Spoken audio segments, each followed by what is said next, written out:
bahwa dia tidak menyusu pada putingku hari ini. Hal itu kemudian menjadi isyarat yang jelas bahwa hari itu adalah awal bulan Ramadan. Kabar tersebut lalu menyebar luas bahwa seorang bocah, yakni Syekh Abdul Qadir Al-Jailani nantinya lahir dengan membawa berbagai keajaiban, dan bahwa ia adalah bayi yang tidak mau menyusu di siang hari Ramadan. Dan dikabarkan pula bahwa sang ibunda mengandungnya ketika berusia 16 tahun.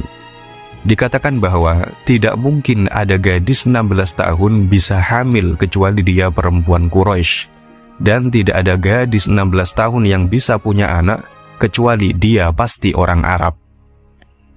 Ketika Syekh Abdul Qadir Al-Jailani lahir, sang bayi disambut oleh tangan-tangan keanugerahan yang agung, dan sang bayi diliputi oleh cahaya petunjuk di belakangnya maupun di depannya. Ketika Syekh Abdul Qadir Al-Jailani berusia 5 tahun, sang ibu mengirimkannya ke sebuah madrasah lokal di Jailan. Beliau menuntut ilmu di madrasah tersebut hingga berumur 10 tahun. Selama belajar di madrasah tersebut, beberapa peristiwa menakjubkan terjadi. Setiap kali Syekh Abdul Qadir Al-Jailani akan memasuki madrasah, beliau melihat sosok bercahaya yang berjalan di depannya sambil berkata, "Beri jalan untuk wali Allah."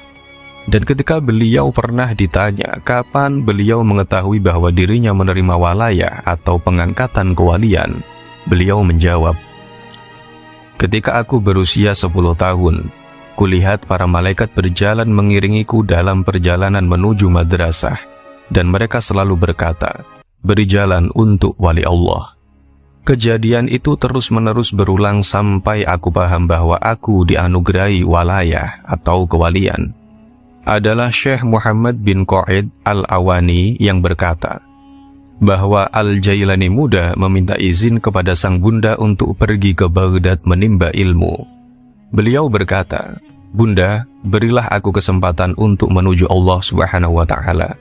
Izinkan aku pergi ke Baghdad, di mana aku akan berusaha memperoleh ilmu pengetahuan, dan di sana aku akan bertemu dengan orang-orang soleh." Sang bunda pun menangis mendengar beliau akan pergi. Kemudian masuk ke dalam kamar dan mengambil uang sebanyak 80 dinar. Uang itu adalah warisan dari ayahandanya. Kemudian sang bunda memasukkan uang tersebut ke dalam saku beliau 40 dinar, dan sisanya dimasukkan ke saku baju mantel beliau. Sang bunda meminta beliau berjanji untuk selalu berlaku jujur dalam keadaan apapun.